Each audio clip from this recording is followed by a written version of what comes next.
আপনারা সবই জানেন আমরা গোপালগঞ্জের মানুষ।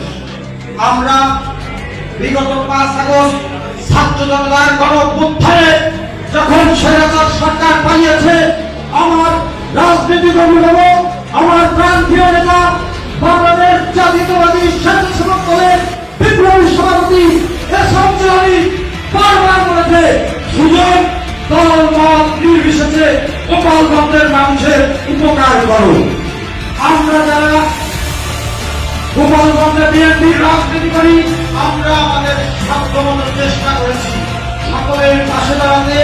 আমি শুধু বুকে হাত দিয়ে বলছি, আমার কাছে কেউ কোনো সহযোগিতা চেয়েছে এবং আমার সুযোগ ছিল, এমন কাউকে আমি ফিরিয়ে দিতে ইনশাআল্লাহ ভবিষ্যতেও ফিরিয়ে দেবো না।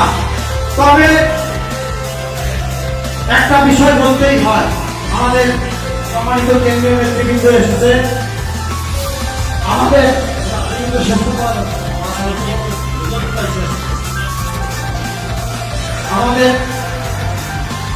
কেন্দ্রীয় নেতৃবৃন্দ আসছে, আমাদের জেলা নেতৃবৃন্দ উপস্থিত আছে। আমাদের সময় কিন্তু মুসলিমীয় কয়েকজন লোক গোপালগঞ্জ জেলা স্বেচ্ছাসেবক দলের ব্যানার বহন করতেছে। আজকে রাজনীতির পট পরিবর্তনে একটা নতুন দিগন্ত উন্মোচিত হয়েছে, নতুন স্বাধীনতা এসেছে, নতুন রাজনৈতিক চর্চার সুযোগ হয়েছে। কিন্তু আপনারা নতুন যারা এসেছেন তাদের আমরা স্বাগত জানাই। তবে ভুলে যাবেন না, আমার দুঃসময়ের কর্মীদের কখনো অবহেলা করার চেষ্টা করবেন না। আমি শুনুন কিন্তু বিশ্বাস ছাড় দেব না। আর অনেক কথা জমা হয়ে গেছে, আসলে বলার সুযোগ হয় না। আমাদের গোপালগঞ্জে একটা সংখ্যাগরিষ্ঠ মানুষ আওয়ামী লীগের সমর্থক।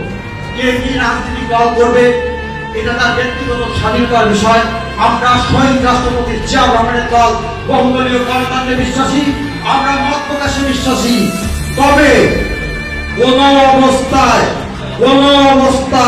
কোন নেতা কোন মাধ্যম দিয়ে আওয়ামী লীগের কোন দোসরকে গোপালগঞ্জ জেলা স্বেচ্ছাসেবক দলে স্থান দেওয়া হবে না।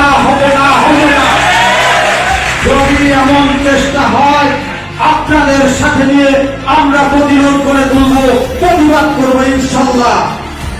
পরিশেষে একটা কথা বলতে চাই, বক্তব্য দীর্ঘায়িত করবো না, শুধু একটা কথা বলি, গোপালগঞ্জের রাজনীতির দুই কান্ডারি আমাদের ঢাকা বিভাগীয় সহ সাংগঠনিক সম্পাদক, ফরিদপুর বিভাগীয় সহ সাংগঠনিক সম্পাদক, আমাদের দুঃসময়ের কান্ডারি জননেতা সেলিমুজ্জামান সেলিম ও বাংলাদেশ জাতীয়তাবাদী স্বেচ্ছাসেবক দলের সভাপতি, আমার রাজনৈতিক অভিভাবক রঞ্জিত জননেতা এস.এম. জাহানির বাইরে গোপালগঞ্জের বিএনপির রাজনীতির কোন সুযোগ নাই। কোন বসন্তের প্রতিনিধি ইসলাম দেওয়া হবে না। সবাইকে রক্তিম শুভেচ্ছা এবং আজকের এই কর্মী সভার সাফল্য কামনা করে শেষ করছি। আল্লাহ হাফেজ। বাংলাদেশ জিন্দাবাদ, বাংলাদেশ জাতীয়তাবাদী স্বেচ্ছাসেবক দল জিন্দাবাদ।